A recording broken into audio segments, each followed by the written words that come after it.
तर विद्यार्थी मित्रांनो, आज आपण आयनिक इक्विलिब्रियम मध्ये बफर सोल्युशन्स म्हणजे काय ते बघणार आहोत. बरोबर.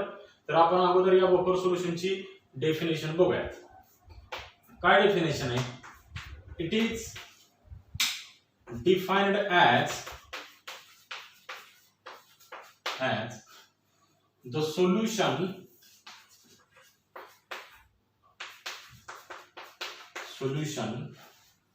which resist drastic change in pH on addition of small amount of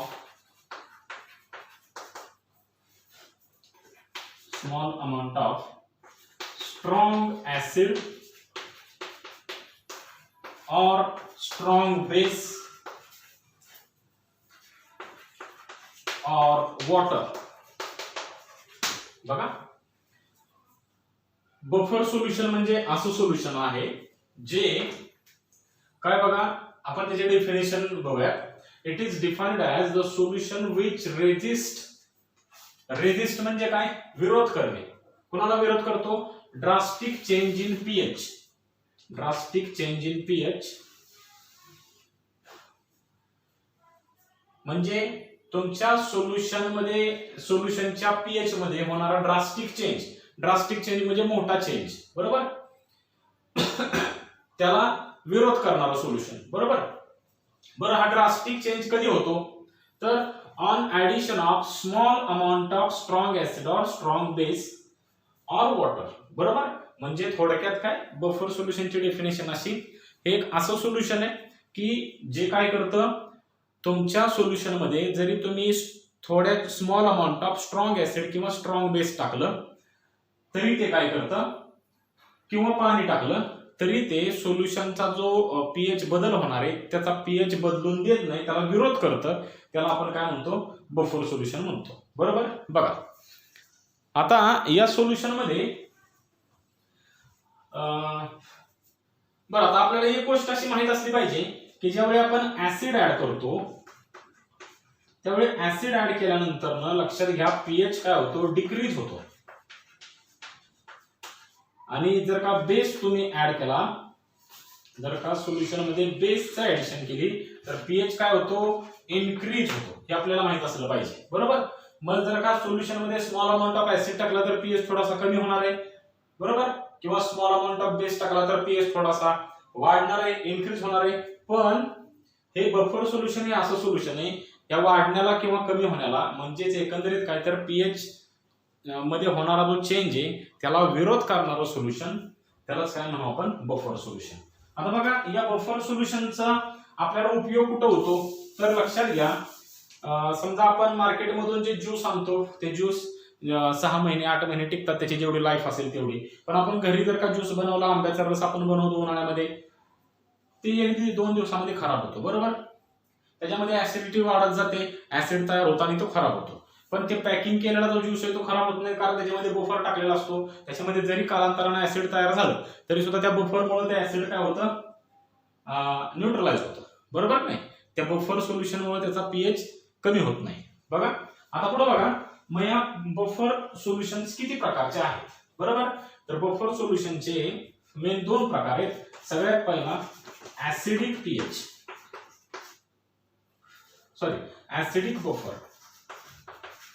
buffer सोल्युशनचे 2 प्रकार आहेत. पहिला आहे ऍसिडिक बफर आणि दुसरा आहे बेसिक बफर. बर, हे ऍसिडिक बफर कशासाठी यूज केला जातो? तर यूज्ड टू मेंटेन ऍसिडिक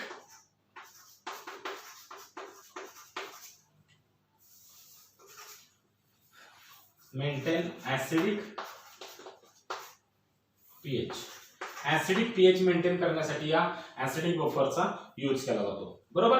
आता या ऍसिडिक म्हणजे समजा एखादं सोल्युशन मी तयार केलं, हे सोल्युशन मी तयार केलं, या सोल्युशन मध्ये या सोल्युशनचा पीएच किती आहे? समजा 6.2 असा पीएच आहे आणि मला हा पीएच काय करायचा आहे? बदलून द्यायचा आहे, है की नाही? हा ऍसिडिक पीएच. तर मी याच्यामध्ये ऍसिडिक बफर टाकणार. लक्षात येत आहे का? याच्यामध्ये बेसिक बफर टाकून चालणार नाही कारण पीएच वाढेल, याच्यामध्ये आपल्याला ऍसिडिक बफर टाकायचं. आता लक्ष द्या, मग ह्या ऍसिडिक बफर मध्ये नक्की काय असतं? ऍसिडिक बफर म्हणजे नक्की काय असतं? It contains weak acid. Weak acid बघा, इन शॉर्ट मध्ये मी लिहितो, ऍसिडिक बफर मध्ये नक्की काय असतं? It contains weak acid plus salt of weak acid and strong base. नीट आहे का? ऍसिडिक बफर मध्ये काय असतो? वीक ऍसिड असतो आणि प्लस त्याच्यामध्ये अजून काय असतं? सॉल्ट असतो.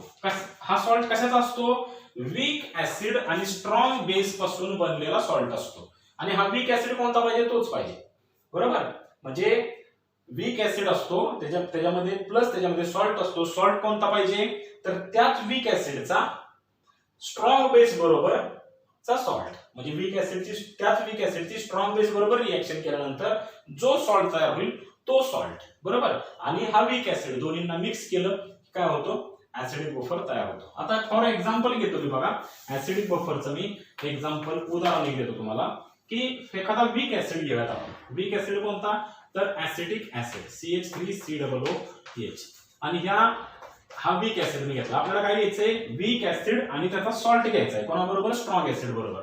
हा वीक ऍसिड घेतला आणि या वीक ऍसिडचा स्ट्रॉंग बेस बरोबर तयार झालेला सॉल्ट. ह्या वीक ऍसिडचा CH3COOH स्ट्रॉंग बेस बरोबर तयार झालेला सॉल्ट. स्ट्रॉंग बेस कोणता? मी फॉर एक्झाम्पल घेतला सोडियम हायड्रॉक्साइड. हे सगळं झालेलं आहे आपलं, बरोबर. तर बघा त्याच्यापासून काय तयार होईल? हायड्रोजनला सोडियम रिप्लेस होईल आणि CH3COONA हा तयार होईल आणि हायड्रोजन निघून OH बरोबर कंबाईन होईल आणि H2O तयार होईल. हा तुमचा सॉल्ट तयार झाला. मग हा जो सॉल्ट आहे तो कसा तयार झालाय? The salt of weak acid and strong base. कळतंय का? मग हा जो तुमचा सॉल्ट आहे तो सॉल्ट तुम्ही इथं घेतला CH3COONA. This is salt of weak acid with strong base. तर हे जे तुमचं सोल्युशन आहे हे काय तयार झालं? Buffer solution. बघा परत एकदा लक्ष द्या की ऍसिडिक बफर सोल्युशन हे तयार झालं. ऍसिडिक बफर कसा तयार होतो? वीक ऍसिड आणि त्याच वीक ऍसिडचा स्ट्रॉंग बेस बरोबरचा सॉल्ट. आता बघा आपल्याला जर का ह्या ज्या ऍसिडिक बफरचा पीएच कॅल्क्युलेट करायचा आहे, बरोबर. ऍसिडिक बफरचा आपण पीएच काढायचा, तर तो कसा काढू शकतो? बरोबर. याच्यासाठी आपल्याला एक इक्वेशन दिलेलं आहे. त्या इक्वेशनचं नाव आहे, अगोदर मी इक्वेशन हेंडरसन्स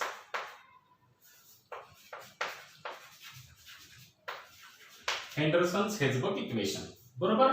आता याचं जरी प्रोनाउन्सिएशन वेगळं होत असलं तरी स्पेलिंग त्याचं वेगळं आहे. आता हेंडरसन आणि हेझबर्ग या दोघांनी मिळून एक इक्वेशन मांडलं. त्या इक्वेशन नुसार आपण काय करतो? याचा ऍसिडिक बफरचा पीएच काढतो. आपल्याला ऍसिडिक बफरचा पीएच कॅल्क्युलेट करायचा आहे. तो कसा करायचा बघा? तर पीएच या इक्वेशन नुसार, हे इक्वेशन काय? तर pH is equal to pKa plus log to the base 10 of molar concentration of salt upon molar concentration of acid.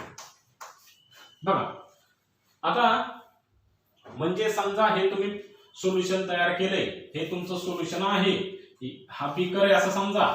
या बीकर मध्ये हे तुमचं हे सगळं आहे, बरोबर. वीक ऍसिड आहे आणि त्याचं सॉल्ट आहे. हे सगळं ऍक्वियस सोल्युशन मध्ये, बरोबर. तर या सोल्युशनचा तुम्हाला पीएच काढायचा आहे. तर तो पीएच म्हणजे काय?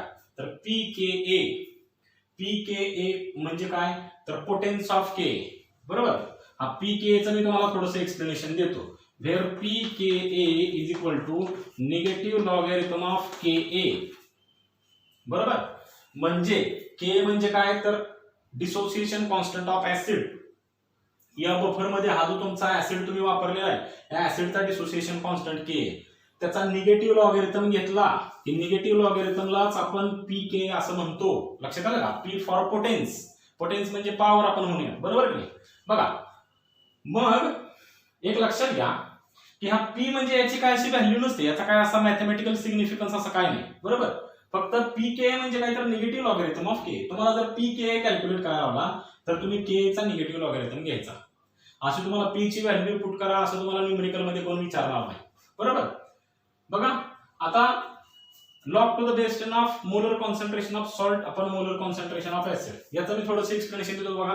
हा जो तुम्ही सॉल्ट वापरलेला आहे बरोबर, हा सॉल्ट, त्याचं तुम्ही मोलर कॉन्सन्ट्रेशन घ्यायचं बरोबर, डिवाइडेड बाय हा जो ऍसिड घेतलाय ऍसिडचं मोलर कॉन्सन्ट्रेशन आणि त्याचा लॉगॅरिथम घ्यायचा बरोबर, आणि तो याच्यामध्ये ऍड करायचा पीके मध्ये, आणि हे सगळं कॅल्क्युलेशन करून जे तुमचं उत्तर असेल ते असेल तुमचं त्या सोल्युशनचा पीएच बरोबर।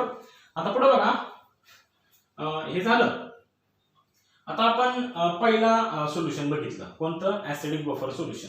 तर आपण दुसरा बफर बघूया, तर बेसिक बफर बरोबर। तर हा जो बेसिक बफर आहे, या बेसिक बफर मध्ये काय यूज केला जातो बघा, इकडंच घेतो मी। बेसिक बफर सोल्युशन हे पण जवळपास ऍसिडिक बफरच्या टाइप मध्येच बनवलं जातं, फक्त त्यांचा पीएच वेगळा असतो, एक ऍसिडिक असते बेसिक असतं बघा। दुसरं सोल्युशन आहे बेसिक बफर सोल्युशन बरोबर। आता हे बेसिक बफर कसं बनवतात, तर ऍसिडिक बफर कसं बनवलं, वीक ऍसिड आणि salt of weak acid with strong base बरोबर। तसंच बेसिक बफर सोल्युशन कसं बनवायचं, weak base plus salt of weak base with strong acid, याच्यामध्ये उलट आहे बरोबर। इथं वीक बेस घ्यायचा आणि त्या वीक बेसचा सॉल्ट घ्यायचा बरोबर, लक्षात येते, सॉल्ट घ्यायचा, सॉल्ट ऑफ वीक बेस, आणि वीक बेसचा सॉल्ट कोणाबरोबर, स्ट्रॉंग ऍसिड बरोबर। म्हणजे फॉर एक्झाम्पल मी घेतलं, एक्झाम्पल वीक बेस घेतला मी अमोनियम हायड्रॉक्साइड प्लस अमोनियम हायड्रॉक्साइडचा सॉल्ट घ्यायचा बरोबर, अमोनियम हायड्रॉक्साइड NH4OH चा सॉल्ट घेतला बरं। NH4OH चा सॉल्ट कसा तयार होईल, हा बेस आहे, त्या बेसची ऍसिड बरोबर रिएक्शन करावं लागेल, त्यावेळी सॉल्ट होईल प्लस HCl आहे का नाही। ऍसिड कोणता घ्यायचा आपल्याला, स्ट्रॉंग ऍसिड घ्यायचा, मग NH4 आणि Cl कंबाईन होतील, NH4Cl प्लस OH आणि H कंबाईन होऊन H2O तयार होतील।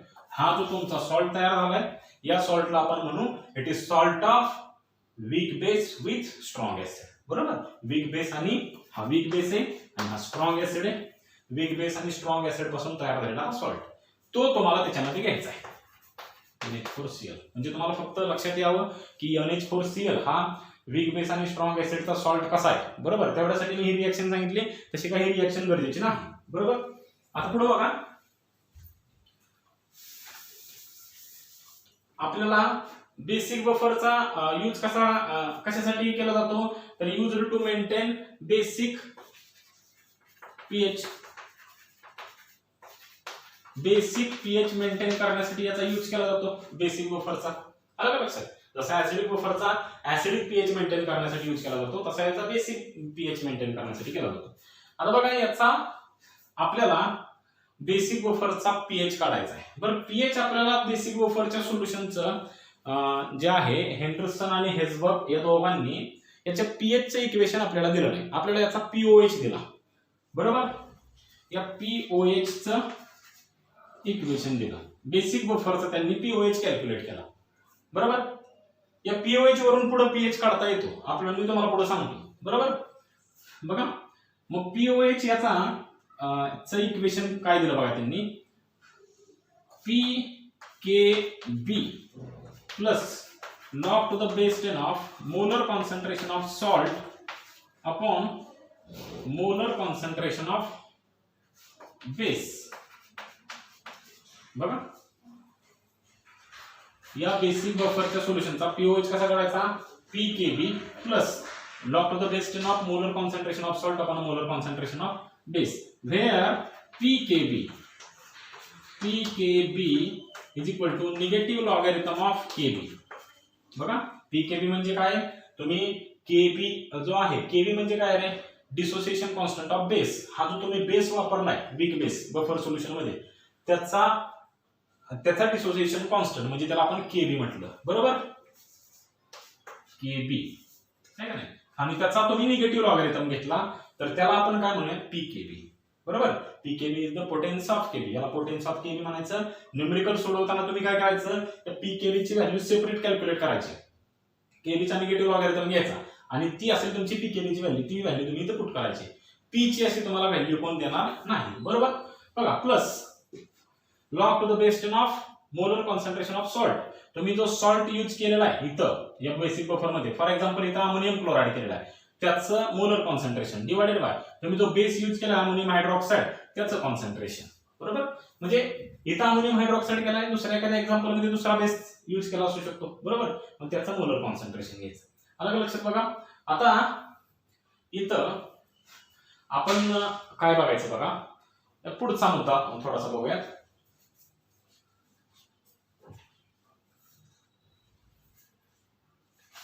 बघा आता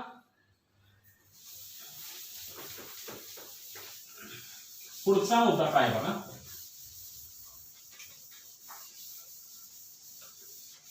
बफर ऍक्शन.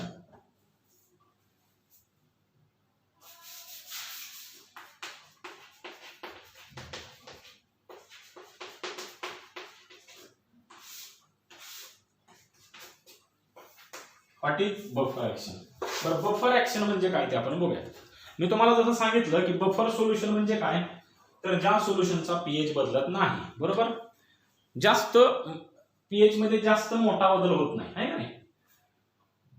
जर तुम्ही small amount of acid or base, कमी प्रमाणामध्ये ऍसिड किंवा बेस जर का ऍड केला तर त्याच्या पीएच मध्ये जास्त काय बदल होत नाही, अशा सोल्युशनला आपण म्हणतो बफर सोल्युशन. बरोबर, पण आता या सोल्युशन मध्ये नक्की असं काय असतं की ज्याच्यामुळं त्याचा पीएच बदलत नाही ते आपल्याला बघायचं आहे. पण त्याच्यासाठी आपण त्याचे दोन प्रकार केले, ऍसिडिक बफर आणि बेसिक बफर. त्यातलं एक आपण एक्झाम्पल घेऊन एक्सप्लेन करूयात. सगळ्यात पहिलं आपण घेऊयात ऍसिडिक बफर.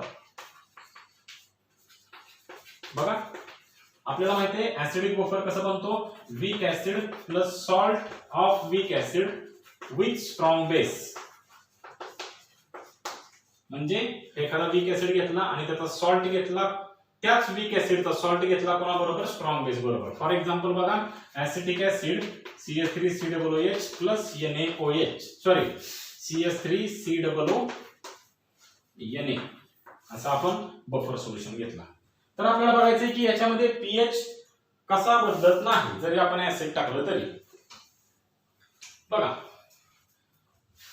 आपल्याला एक गोष्ट माहित पाहिजे, आपण ज्यावेळी ऍसिड ऍड करतो त्यावेळी ऍसिड काय तयार करतो, H+ आयन्स तयार करतो. याला आपण H3O+ असं सुद्धा म्हणू शकतो. बरोबर, बघा, आणि H+ आयन ऍड केला की पीएच काय होतो, डिक्रीज होतो. हे ध्यानात ठेवा. आणि ज्यावेळी तुम्ही बेस ऍड करता त्यावेळी तो बेस तयार काय करतो, OH- आयन तयार करतो. OH- आयन तयार झाले की पीएच काय होतो, इन्क्रीज होतो. बघा बघा, आता हा बफर आहे. या बफर मध्ये पीएच इन्क्रीज पण होत नाही आणि डिक्रीज पण होत नाही. कसा होत नाही ते आपण बघूया. या बफर मध्ये दोन कंपोनंट आहेत, एक वीक ऍसिड आहे आणि त्याचा सॉल्ट आहे विथ स्ट्रॉंग बेस, आहे की नाही. तर हा जो तुमचा सॉल्ट आहे तो सॉल्ट काय होतो बघा, ब्रेक होतो. CH3COO Na पाण्यात डिझॉल्व्ह केलं, ऍक्वियस सोल्युशन तयार झालं. मग CH3COO- प्लस Na प्लस ऍक्वियस, आहे की नाही, दोन्ही ऍक्वियस आयन्स तयार झाले. आता एक लक्षात घ्या, हा सॉल्ट असल्या कारणामुळे हा कम्प्लिटली डिसोसिएट होणार आहे, तो पूर्णपणे ब्रेक होणार आहे. जेवढे काय तुम्ही हे सॉल्टचे मॉलिक्युल घ्याल, जेवढे काय मोल्स घ्याल, तेवढे सगळे काय होणार आहेत, ब्रेक होणार आहेत. आणि ब्रेक होऊन त्याच्यापासून हे असे आयन्स तयार होणार आहेत. म्हणजे जवळपास ऑलमोस्ट हा 0% राहील, ऑलमोस्ट 0% असं म्हणतो. बरोबर, आणि 100% ब्रेक झाल्यामुळे जवळपास हे जे आयन्स आहेत ते जवळपास 100% हेच आयन्स असतील. म्हणजे या दोघांचा तुम्ही सॉल्ट टाकल्या तो सगळा ब्रेक झाला, हा 0 झाला आणि हा जवळपास 100% झाला. म्हणजे या लेफ्ट हँड साइड आणि राईट हँड साइड दोघांच्या तुलनेत कॉन्सन्ट्रेशन कोणाचं जास्त असेल, राईट हँड साइडच्या स्पीसीजचं. So this acetate ion has very large concentration. याचं कॉन्सन्ट्रेशन कसं असेल, लार्ज कॉन्सन्ट्रेशन. त्याच्यानंतर ऍसिटिक ऍसिड CH3COOH हा ऍक्वियस सोल्युशन मध्ये डिसोसिएट होतो CH3COO- प्लस CH+. बरोबर, ऍक्वियस ऍक्वियस असा डिसोसिएट होतो. तर एक लक्षात घ्या की याच्यामध्ये याचा जो डिसोसिएशन कॉन्स्टंट अतिशय कमी आहे ऍसिटिक ऍसिडचा, त्याच्यामुळं तो जास्त डिसोसिएट होत नाही, त्याच्यापासून जास्त आयन्स तयार होत नाही. म्हणून तो अनआयोनाइज्ड फॉर्म मध्ये राहतो, याच फॉर्म मध्ये राहतो, कारण त्याचं डिसोसिएशन अत्यंत कमी होतं. ऑलमोस्ट 99% हा अनडिसोसिएटेड फॉर्म मध्ये असतो, बरोबर, आणि अगदी 1% मध्ये डिसोसिएटेड फॉर्म मध्ये. म्हणजे हे मी तुम्हाला आता हे पर्सेंटेज कॉन्सन्ट्रेशन वरती कमी जास्त होऊ शकतं, बरोबर. म्हणजे एक अंदाजे तुम्हाला मी सांगितलं. म्हणजे या दोघांच्या तुलनेमध्ये लेफ्ट हँड साइड आणि राईट हँड साइडच्या तुलनेमध्ये कॉन्सन्ट्रेशन कुठल्या स्पेसिसचं जास्त असेल, लेफ्ट हँड साइडच्या स्पेसिसचं जास्त असेल. So it has very large concentration, याचं कॉन्सन्ट्रेशन जास्त असेल. म्हणजे हे सगळं तुमच्या सोल्युशन मध्ये आहे, उपलब्ध आहे. हे तुमचं सोल्युशन आहे. हा मी मोठा बीकर काढलेला आहे. या बीकर मध्ये हे तुमचं सगळं आहे, बरोबर. त्या सगळ्यामध्ये हा पण आहे, हे सगळं जे दिसतंय ते आहे. पण त्या सगळ्यामध्ये लार्ज कॉन्सन्ट्रेशन कोणाचं आहे, तर याचं एक आहे, याचं एक आहे. बरं, या सोडियम प्लस आयनचं पण असतं, पण त्याची काय आपल्याला गरज नाही, बरोबर. बघा आता मग काय होतं बघा, हे सोल्युशन आहे. समजा या सोल्युशन मध्ये मी small amount of acid add केला, बरोबर. या सोल्युशन मध्ये small amount of acid add केला म्हणजे मी H प्लस ऍड केला. आता इथं या बीकर मध्ये रिएक्शन मला लिहिता येणार नाही कारण जागा नाही, मी खाली इथं रिएक्शन लिहितो. समजा या सोल्युशन मध्ये मी small amount of H plus ions add केले, H प्लस ऍक्वियस म्हणजे ऍसिड ऍड केला, बरोबर. ऍसिड ऍड केल्यावर H प्लस आयन तयार करणार आणि ते H प्लस आयन सोल्युशन मध्ये ऍड झाले. आता बघा झाल्यानंतर H प्लस आयन जर का ऍसिड टाकला, H प्लस आयन तयार झाला. H प्लस आयन तयार झाल्यावर पीएच काय झाला पाहिजे, डिक्रीज झाला पाहिजे. पण आपलं सोल्युशन कसं आहे, बफर सोल्युशन आहे, ते पीएच बदलून देत नाही. का बदलून देत नाही, तर लक्षात घ्या H प्लस ज्यावेळी आपण ऍड करतो त्यावेळी हा जो तुमचा ऍसिटेट आयन आहे याचं कॉन्सन्ट्रेशन खूप जास्त आहे, जो आपल्याकडे भरपूर उपलब्ध आहे. तो लगेच काय करतो, H प्लस आयन बरोबर कंबाईन होतो. CH3COO- ऍक्वियस असा आयन आहे, कंबाईन होतो. आणि कंबाईन झाल्यानंतर ना CH3COO- आणि H प्लस काय तयार होतो, CH3COOH तयार होतो ऍक्वियस फॉर्म मध्ये. समजतंय का. हा तयार झाला आणि तयार झाल्यानंतर ना म्हणजे थोडक्यात लक्षात घ्या ही रिएक्शन तशी रिव्हर्सिबलच असते, कारण हा सुद्धा एक वीक ऍसिड असल्यामुळे थोडासा तो ब्रेक होतो परत. पण रिव्हर्सिबल जी प्रोसेस आहे, रिव्हर्स प्रोसेस आहे, ती अत्यंत कमी होते, फॉरवर्ड प्रोसेसच जास्त होते. म्हणजे काय होतं लक्षात घ्या, थोडक्यात acetate ion H plus ion बरोबर कंबाईन झाला. कंबाईन झाल्यामुळं त्याच्यापासून ऍसिटिक ऍसिड तयार झाला. म्हणजे हा जो H प्लस आयन आलेला आपला पीएच डिस्टर्ब करण्यासाठी, त्याला या ऍसिटेट आयनने काय केलं, पकडून ठेवलं आणि त्याच्यापासून ऍसिटिक ऍसिड बनवून टाकला. म्हणजे ह्या H प्लस आयनला आपला जो पीएच आहे तो डिस्टर्ब करून दिला नाही, बरोबर. बघा आणि त्याच्यामुळे पीएच आपला बदलला नाही. आता समजा बेस ऍड केला, बरं. बेस ऍड करायच्या अगोदर मी तुम्हाला याचं थोडंसं एक्सप्लेनेशन देतो. तर हा जो तुमचा कॉम्पोनंट आहे, या कॉम्पोनंटला आपण काय म्हणूयात, याचा कॉन्जुगेट बेस म्हणूयात.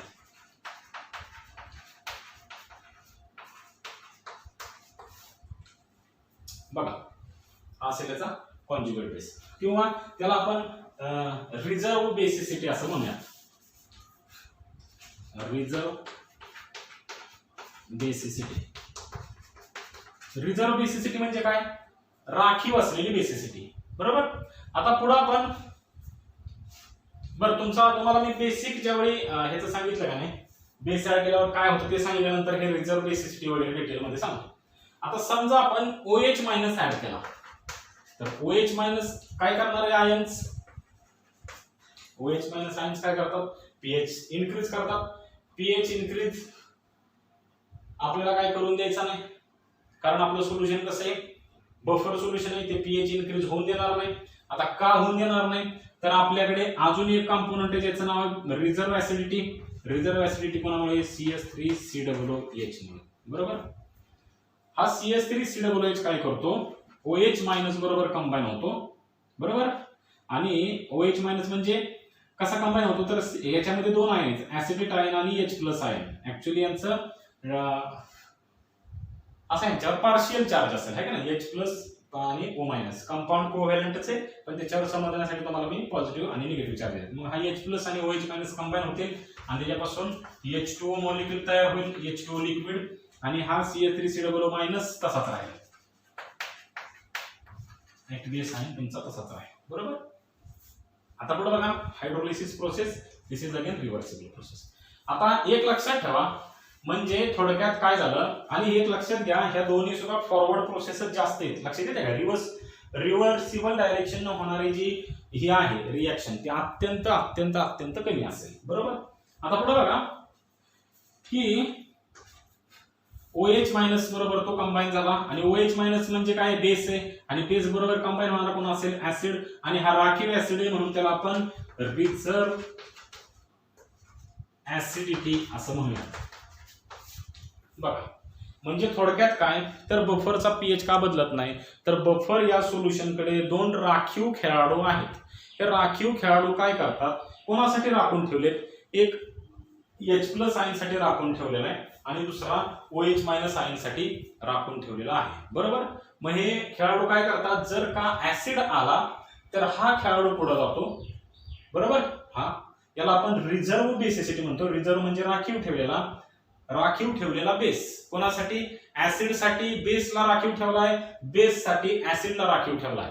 ऍसिड आला तर बेसला पाठवा लढाई करायसाठी, बेस आला तर ऍसिडला पाठवा लढाई करायसाठी, जेणेकरून त्याचा इफेक्ट आपल्याला कॅन्सल करून टाकायचा आहे, त्या ऍसिडला आणि बेसला न्यूट्रलाइज करून टाकायचा आहे, बरोबर. मग हा रिझर्व्ह बेस काय करतो, या ऍसिड बरोबर कंबाईन होतो आणि या ऍसिडचा बंदोबस्त करतो, H+ आयनचा बंदोबस्त करतो, आणि त्याच्यापासून तो CH3COOH तयार झाला, आणि तयार झाल्यामुळे लक्षात घ्या पीएच वर कुठलाही परिणाम झाला नाही. तसाच हा एक राखीव बेस होता, राखीव ऍसिड होता, त्याने काय केलं, OH मायनस बरोबर कंबाईन केलं, ऍसिटेट आयन प्लस H2O तयार केला, जेणेकरून OH मायनसचा त्याने बंदोबस्त केला आणि पीएच बदलू दिला नाही, बरोबर आहे. बघा, आता आपण पुढचा मुद्दा बघणार आहे. ऍसिडिक बफर जसं आपण झालं तसं आपण बेसिक बफरचं सुद्धा मेकॅनिझम बघूयात, बरोबर. ऍक्च्युली हे सिलेबसला नाही, पण तरी सुद्धा आपण ते बघूयात. बघा, बेसिक बफर.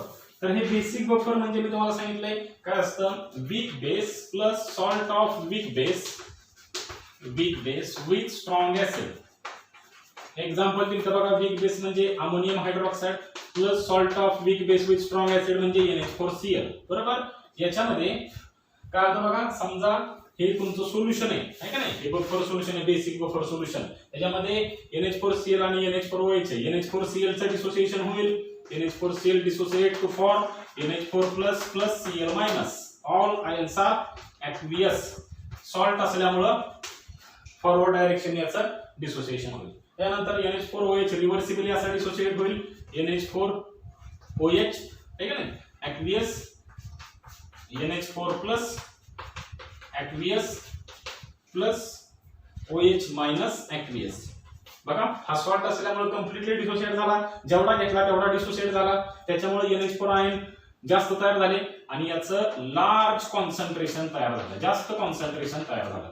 तसंच हा वीक बेस असल्यामुळे हा जास्त डिसोसिएट होणार नाही आणि याच फॉर्म मध्ये राहणार, म्हणून याचं कॉन्सन्ट्रेशन जास्त राहील. So it also has large concentration. म्हणजे हे तुमचं बेसिक बफर सोल्युशन आहे, याच्यामध्ये लार्ज कॉन्सन्ट्रेशन कोणाचं असेल, या दोघांचं असेल. आता आपण बघूया ऍसिड ऍड केल्यावर काय होतं आणि बेस ऍड केल्यावर काय होतं. समजा या सोल्युशन मध्ये कोणीतरी काय केलं, H+ आयन टाकला, ऍसिड टाकलं, बरं ऍसिड टाकलं किंवा ऍसिड तयार झालं, बरोबर.